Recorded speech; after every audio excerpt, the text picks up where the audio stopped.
Government 101, according to PH, Power Mapping Edition. You're asking yourself, what the heck is power mapping? I got you, boo. But first, a quote.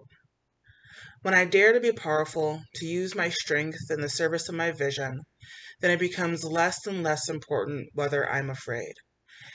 That's by the powerful Audre Lorde. Hello, my name is Tiffany P.H. Copeland, and I am a fat, black, queer artist in organizing. I've been making art professionally for 2.5 years and organizing for over 17 years. My professional career also includes working with children and youth ages 6 weeks to 26 years old, legislative public policy organizing, building up the confidence of and developing organizers. And my most favorite thing to do is hooking up the system to be more inclusive of Black and Brown people. There are loads of cycles happening all around us. This cycle provides a template of what to expect when working to impact government budget and policy outcomes.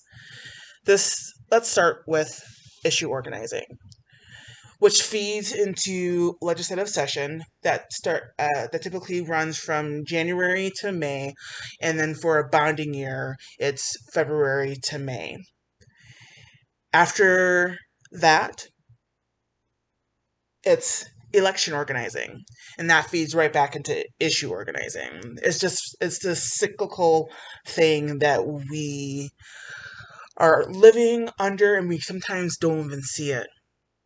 Elections are always happening, typically. Likewise, board and commission appointments, which are dependent upon some elected seats and term cycles. Now that you know that, let's get started with power mapping. I have a question for you.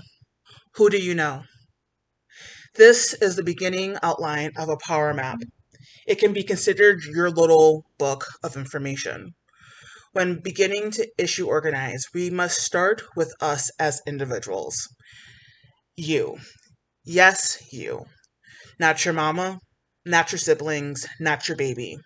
You. Why you?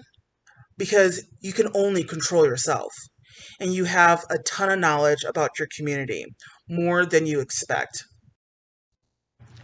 First step, write all those people you know who hold some sort of power in your community.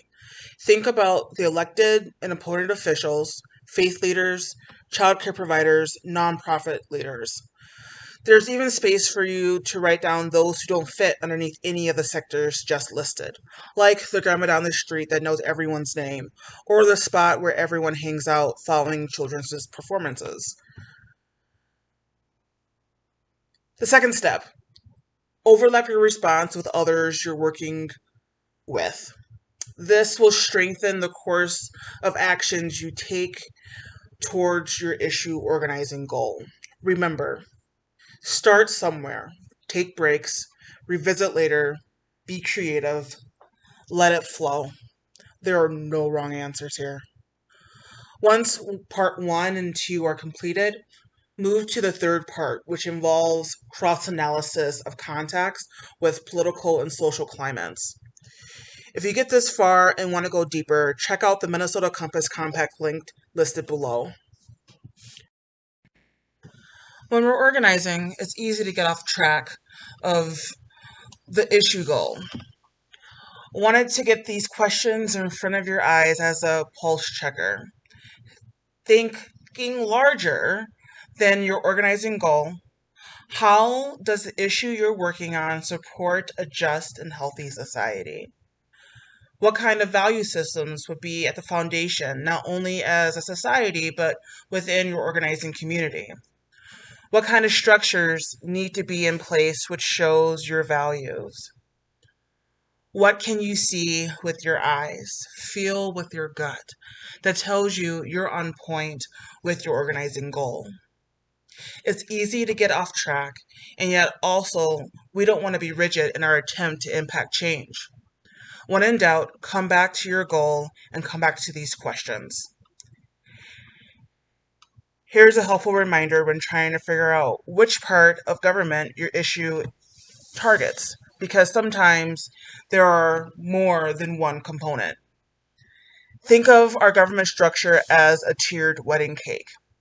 Depending on where you are, the layers might be switched due to population size. It's also important to note here about the BIA, Bureau of Indian Affairs, because American Indians are sovereign. They have their own government structure that is separate from that of the US government. If they apply, if this applies to your issue organizing campaign, check out the BIA website to learn more regarding the makeup of the system and how to navigate. That was a lot of information. Whew!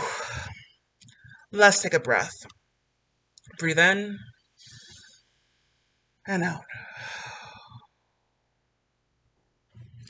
As we close, ponder this question: what will I do despite fear? I know sometimes this is hard, but it's possible. I believe in you. You can do this. That's what I have. Check out my website for more workshops and art and other goodies. Okay, y'all. Peace and stay kind to yourself.